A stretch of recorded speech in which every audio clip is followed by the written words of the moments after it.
Good morning. I'm Sergeant Murray, and today we will be conducting task 071 Charlie Oscar Mike 1008, measure distance on a map. Conditions. You're a member of a squad or a team in a virtual environment and have been directed to determine the distance between two known points. You have a 1 in 65,000 scale map, a strip of paper with a straight edge, and a pencil. You have been shown the beginning and ending points on the map. Standards. Determine the straight line distance between 2 points with no more than a 5% error, and the curved line distance between 2 points with no more than a 10% error.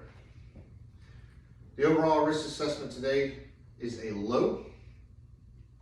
Please watch out for any cords, tables, or other hazards that could hinder your ability to perform this task. In the event of any inclement weather, we will cease training immediately and seek shelter. So let's get started. So here we have our 1 in 65,000 scale map. At the very bottom of the map, you have what's called a graphic bar scale. You see that there's multiple different scales right here. That just determines what unit of measure you would like to use to measure your distances. For today's training, we're only going to use kilometers. So on your graphic bar scale, you have two different sections. You have your primary scale, which is labeled 0 through 6, and you have your extension scale, which is labeled 0 through 1,000. Your extension scale is broken down into tenths and gives you a more precise location or precise measurement for your distance. So now I'm going to demonstrate to you how to measure a distance, measure a straight line distance between 2 points. So I have my paper with the straight edge and I have my pencil. And we are going to mark our start point. And then in a straight line, we are going to go directly to our next point and make another tick mark. Now that we have our 2 tick marks, we are going to go down to our graphic bar scale and measure the distance. So if I put it on the 0, I notice that my second tick mark goes past the 4. So what we will do is we'll slide that tick mark to the 4 and put our other tick mark into the extension scale. And you see that it goes to our second tick mark into the extension scale. So that'll give us a distance of 4.2 kilometers or 4,200 meters. So it's pretty easy to do a straight line distance. Now we're going to measure a curved line distance. So we're going to use our straight edge, and we're going to start it at the beginning point just like we did. Now the biggest difference is now that we have our tick mark, once you make your tick mark, you're going to hold your pencil in place, and we're going to measure this road that goes in between the 2 points. So you mark your first mark, hold your pencil in place. Now you rotate the piece of paper along the straight edge of the road until your next turn.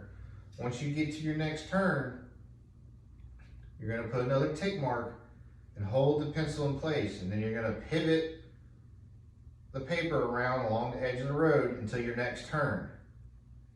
And you're going to continue to mark this and pivot the paper. Pencil broke, excuse me. You're going to continue to pivot the paper along the edge of the road until you get to your final point. You may encounter some difficult turns. There might be a little crook in the road or like a little jog or a little S-turn, and that's all right. Just make sure you measure it and you mark your marks the best you can.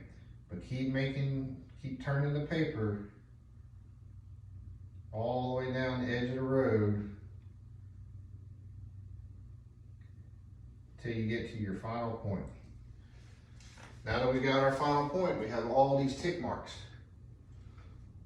But you're not going to measure every single little tick mark. You're only going to measure your beginning tick mark and your end tick mark. So now we're going to go back down to our graphic bar scale. When I put it on the 0, it goes past the 5. So I'm gonna slide the end mark to the 5, and now we're back into our extension scale with the other point. We're gonna count how far it is into the extension. It's only 1 tick mark into the extension. So now we're gonna get a reading of 5.1 kilometers or 5,100 meters. So that's how we measure our distance with a curved line. Are there any questions? Great. At this time, I will give you 15 minutes to practice both the straight line distance and a curved line distance. If there are any questions, please feel free to ask. I will be walking around assisting anybody that needs help. You may begin.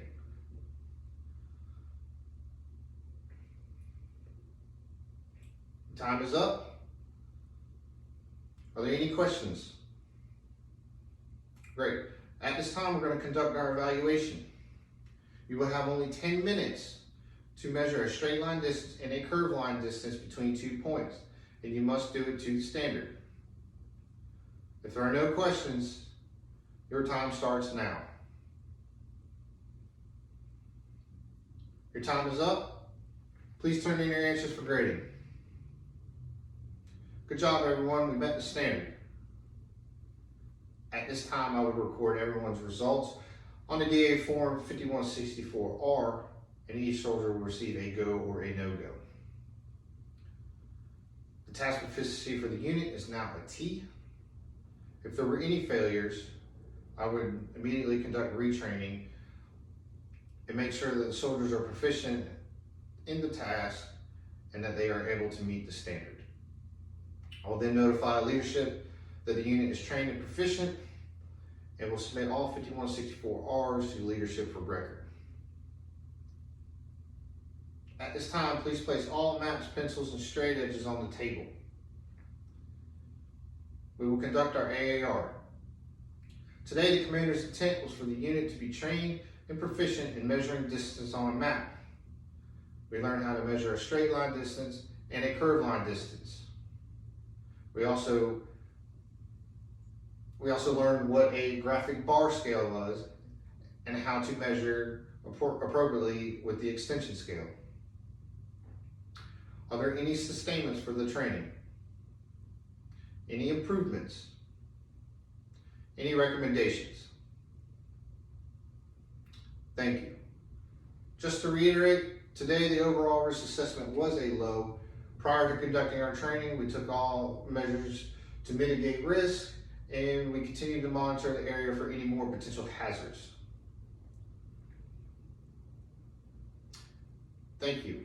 At this time, I would be gathering all materials and making sure everything is accounted for and that the training site is cleaned up.